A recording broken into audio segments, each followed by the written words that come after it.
बात सुनने से ऐसा लग रहा है जैसे यह जो संशोधन लाया गया वक्फ बोर्ड के कानून में यह मुसलमान विरोधी है। कहां से यह मुसलमान विरोधी है? कौन सा इसका कानून मुसलमान विरोधी बताता है? यहाँ उदाहरण दिया जा रहा है। इस समय भी यही लिखा हुआ है, पंजाब हरियाणा में गुरुद्वारा प्रबंधन कमेटी में सिर्फ सिख होगा ओनली, और ये उनका अधिकार है जिसको माना गया है। लेकिन मुस्लिम के साथ में यह अन्याय क्यों है? और सुन लीजिए सर, मैं आपकी तवज्जो चाहता हूं, दुनिया का सबसे पहला वक़्फ़ खाने काबा मक्के में है। क्या हम उसके ऊपर भी सवाल उठाएंगे कि वहां पर भी हमारा कोई हिंदू भाई हो? हम अपने वकार को, अपनी इज्जत को, अपने मुल्क की, अपने शान को, अपने संविधान को खुद अपने पैरों तले रौंद रहे हैं। और वक़्फ़ एक मुसलमानों का मजहबी अमल है, एक मजहबी फरीजा है, इससे उनको महरूम कॉन्स्टिट्यूशन के जरिए से में कोई गैर बरादरी का नहीं आता है। मान लीजिए वक्फ बोर्ड में गैर मुस्लिम को शामिल करने का औचित्य क्या बनता है? महिलाओं को दे रहे हैं। मुझे यकीन है कि आप बिल्किस बानो को और ज़किया जाफरी को मेंबर बनाएंगे, मुझे यकीन है। मैं आपसे जानना चाह रहा हूं सर कि ये जो आप बिल ला रहे हैं, आप देश को बांटने का काम कर रहे हैं, जोड़ने का काम नहीं कर रहे हैं। आप दुश्मन हैं मुसलमानों के, उसका सबूत ये। अस्सलाम वालेकुम। एनडीए अलायंस हुकूमत ने 5 अगस्त 2024 को पार्लियामेंट में वक्फ बोर्ड पर एक अमेंडमेंट बिल पेश किया। किरण रिजिजू जी, I rise to move for leave to introduce the Waqf Amendment Bill 2024। हुकूमत ने 1995 के एक्ट में 40 तब्दीलियां करके इस बिल को पेश किया है। हुकूमत का कहना है कि इस नए बिल से बोर्ड में ज्यादा ट्रांसपेरेंसी और प्रॉपर्टी का गलत इल्लीगल इस्तेमाल करने से बचा जाएगा।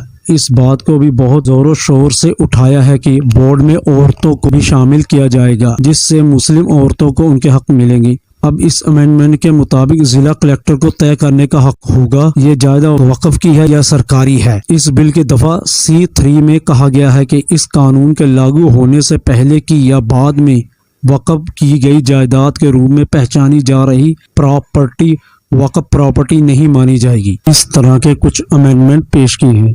जिस दिन ये बिल संसद में पेश किया गया था, उसी दिन से मीडिया और कुछ लीडरों ने वक्फ बोर्ड पर बहुत सारे सवाल उठाए। यहाँ तक कहा जाने लगा कि कुरान में कहीं भी ये बात नहीं कही गई कि मुसलमान अपनी जमीन को वक्फ कर सकता है। वक्फ बोर्ड पर बहुत सारे सवालात उठाए जा रहे हैं, जैसा कि ये कहा जा रहा है कि वक्फ बोर्ड जिस जमीन को चाहता है अपनी मलकियत बना लेता है। अब वक्फ बोर्ड की मनमानी खत्म हो जाएगी। और कई मीडिया हाउसेज ने तो ये भी पेश किया, तो सबसे ज्यादा इंडियन आर्मी, उसके बाद रेलवे डिपार्टमेंट और उसके बाद तीसरे नंबर पर वक्फ बोर्ड आता है जायदाद के मामले में।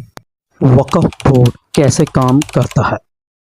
मिनिस्ट्री ऑफ माइनॉरिटी अफेयर्स के अंतर्गत काम कर रहे सेंट्रल वक्फ काउंसिल, जो कि नेशनल लेवल का इदारा है, इससे स्टेट वक्फ बोर्ड्स जुड़े हुए हैं। वक्फ जायदादें वो होती हैं जिसे किसी मुसलमान ने सवाब की नीयत से अल्लाह की राह में दान दे दिया हो, जैसा कि मस्जिद, कब्रिस्तान, मदरसा, दरगाह, मुसाफिर खाना, एजुकेशन ट्रस्ट, ईदगाह, पूरे के पूरे या इनके लिए जगह का बंदोबस्त किया हो, वक्फ जायदाद कहा जाता है। वक्फ बोर्ड को 1954 में नेहरू के दौर में कानूनी शक्ल दी गई। तकरीबन देश की हर स्टेट में वक्फ बोर्ड मौजूद हैं। ये स्टेट के छोटे लेवल से लेकर स्टेट भर और सेंटर तक फैला हुआ है। इसका काम वक्फ जायदादों की देखभाल करना, रख रखाव, प्रॉपर्टी के ज़रूरतें, कानूनी शक्लें देखना, जैसा कि मदरसा, ईदगाह, कब्रिस्तान वगैरह की बिल्डिंग, वहाँ के काम कर रहे लोगों की सैलरी का इंतज़ाम करना, मुस्लिम समाज के गरीब, यतीम, बेवा, तलाकशुदा औरतों को पेंशन देना भी इसकी जिम्मेदारी है। वक्फ बोर्ड में सरकार की तरफ से सर्वे कमिश्नर, ज़िला कलेक्टर और मुस्लिम समाज की तरफ से मुस्लिम MP, मुस्लिम MLA, रिटायर्ड मुस्लिम IAS ऑफिसर, मुस्लिम वकील, रिटायर्ड जज, कोई मुस्लिम प्रभावी शख्सियत जैसा कि मौलाना, मुफ्ती वगैरह इसमें शामिल होते हैं। इसके अलावा वक्फ बोर्ड स्टेट और सेंट्रल गवर्नमेंट के अंडर मैनेजमेंट इलाकों में वक्फ एक्ट 2013 के कानून की निगरानी करता है। नेशनल वक्फ डेवलपमेंट कॉर्पोरेशन लिमिटेड डिपार्टमेंट खास तौर पर शहरी इलाकों में वक्फ जायदादों की निगरानी तरक्की के लिए कोशिशें करता है। एक अंदाजे के मुताबिक बोर्ड के पास 8 लाख एकड़ से ज़्यादा ज़मीन है, सबसे अमीर वक्फ बोर्ड यूपी, बिहार, हरियाणा, पंजाब, दिल्ली के बोर्ड्स हैं और कुछ रियासतों यूपी, बिहार वगैरह में सुन्नी शिया वक्फ बोर्ड अलग अलग मौजूद हैं। जानते हैं इस अमेंडमेंट बिल के क्या नुकसान हो सकते हैं। इस नए अमेंडमेंट बिल में 40 के करीब नई तब्दीलियां पेश की गई हैं। इन तब्दीलियों को मुसलमानों ने पसंद नहीं किया है, इसलिए इस बिल की मुखालफत की जा रही है।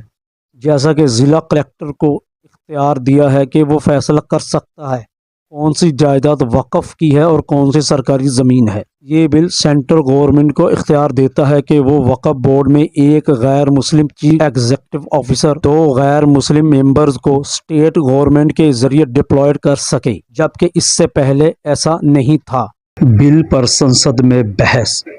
इस नए बिल को जब संसद में किरण रिजिजू के द्वारा पेश किया गया तो इसकी हिमायत और मुखालफत में अच्छी खासी बहस हुई। जेडीयू लीडर राजीव रंजन और लल्लन सिंह ने इस पर पुरजोर अंदाज से इस बिल की हिमायत की, कहा कि ये मुसलमान विरोधी बिल नहीं है। कई माननीय सदस्यों की बात सुनिए। JDU is a party here, whether it is opposing or supporting.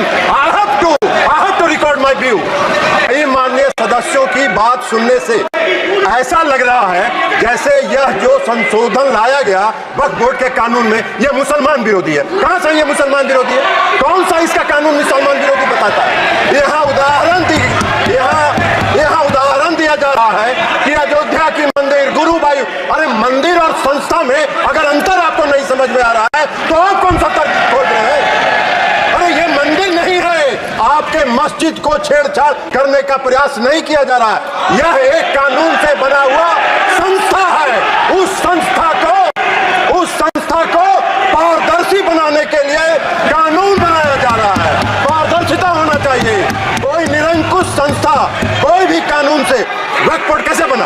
Waqf board किसी कानून से बना है और कानून से बना हुआ कोई भी संस्था अगर निरंकुश होगा तो उसमें पारदर्शिता लाने के लिए सरकार को हक है, अधिकार है कानून बनाने का। अब ये उसकी तुलना कर रहे हैं, मंदिर से। ये मंदिर से कहां उसका मतलब है? कोई धर्म के नाम पर बंटवारा नहीं हो रहा है, ये भ्रम फैलाना चाहते हैं और ये बात करते हैं अल्पसंख्यकों की, अल्पसंख्यक की बात। इसलिए इस बिल को आना चाहिए, पारदर्शिता आनी चाहिए। संस्था में कोई भी संस्था पारदर्शी तरीके से काम करे, यही। अखिलेश यादव ने इसकी मुखालफत में कहा, बीजेपी अपने कट्टर समर्थकों के स्पष्टीकरण के लिए ये बिल ला रही है। अध्यक्ष महोदय, जब लोकतांत्रिक तरीके से चुने जाने की पहले से प्रक्रिया है तो उसको नॉमिनेट क्यों किया जा रहा है?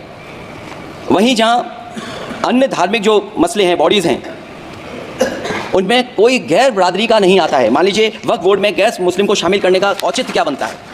और अध्यक्ष महोदय, इतिहास के पन्नों को अगर हम पलटें, अगर आप जिला अधिकारी को सब ताकत दे देंगे, उन इतिहास के पन्नों को मैं नहीं पलटना चाहता हूं कि एक जगह पर एक जिलाधिकारी महोदय ने क्या किया था, उसकी वजह से आज और आने वाली पीढ़ी तक को भी सामना करना पड़ा। सच्चाई ये है अध्यक्ष महोदय, सच्चाई ये है कि भाजपा अपने हताश, निराश, आप तो उस कानून चंद कट्टर समर्थकों के तुष्टीकरण के लिए ये बिल लाने का काम कर रही है। अखिलेश जी, जनाब असदुद्दीन ओवैसी ने कहा, आप दुश्मन हैं मुसलमानों के। Judicial independence, separation of powers of a property is an essential religious practice for a Muslim. By denying legal recognition, Section 3R1, government has sought to severely restrict how Muslims can manage their waqf property. Sir, in fact, Hindu endowment boards, I challenge, Hindu endowment boards are recognized even by usage and custom. Here you are asking for documentation. No existing law, whether non-religious or personal, limits the right of a person to will their property or dispose it.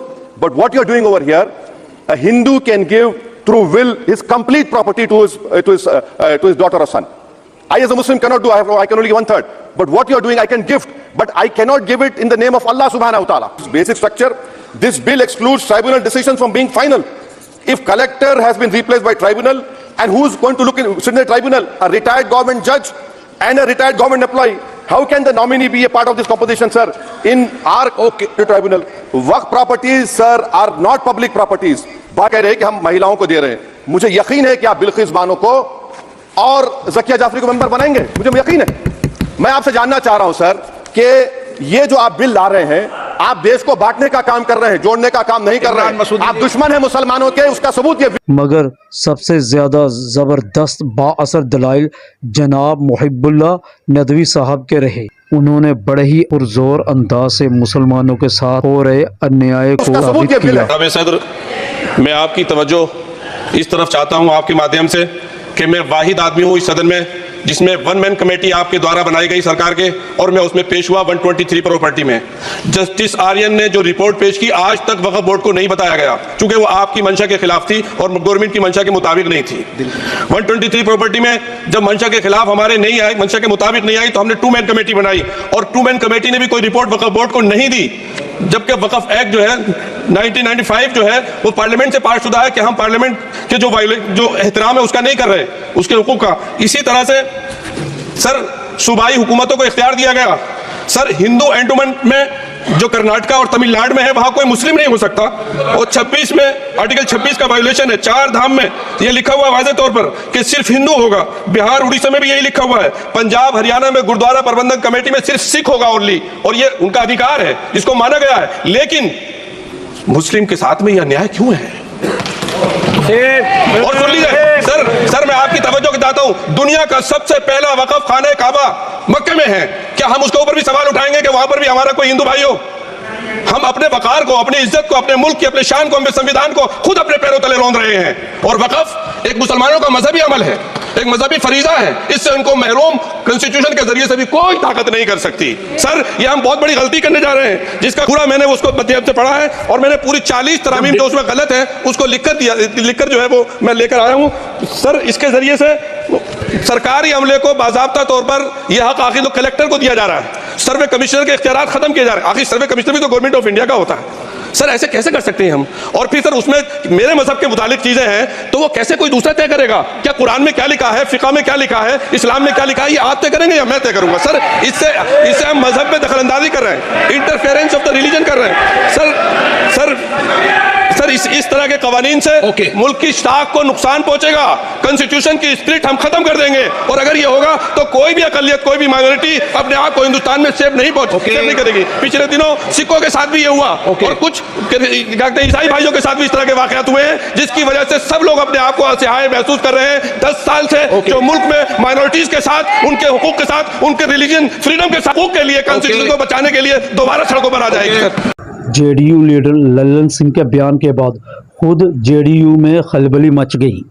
दरअसल JDU के पास बिहार के मुसलमानों का अच्छा खासा vote bank है। ऊपर से बिहार में अभी असेंबली चुनाव भी नज़दीक आ रहे हैं। इन सब का असर देखते हुए नीतीश कुमार ने ये ऐलान कर दिया कि सरकार वक्फ जगह पर सरकारी मदरसा बना के देगी। सरकार ने राज्य के कई हिस्सों में 21 नए मदरसे स्थापित करने का फैसला लिया है और लल्लन सिंह आए बाएं देख रहे हैं। बीजेपी की हुकूमत टीडीपी जेडीयू के समर्थन से चल रही है। ये मुस्लिम वोट बैंक को भी नाराज नहीं करना चाहेंगे। अब सरकार ने फैसला किया है कि ये बिल जेपीसी को सौंपा जाएगा। जेपीसी मतलब जॉइंट पार्लियामेंट कमेटी। इसमें सभी पार्टियों के चुनिंदा मेंबर्स होते हैं जो किसी मतनाज़ा विवादित बिल पर रिपोर्ट पेश करते हैं। इस बिल को 31 जेपीसी मेंबर्स कमेटी को सौंप दिया गया है। 31 में से 21 लोकसभा के और 10 राज्यसभा के मेंबर्स हैं। अब देखते हैं जेपीसी क्या फैसला करती है। All India Muslim personal law board ने भी जेपीसी, मुस्लिम पार्लियामेंट मेंबरान और माइनॉरिटी अफेयर्स मिनिस्ट्री को मिलने का इरादा किया है।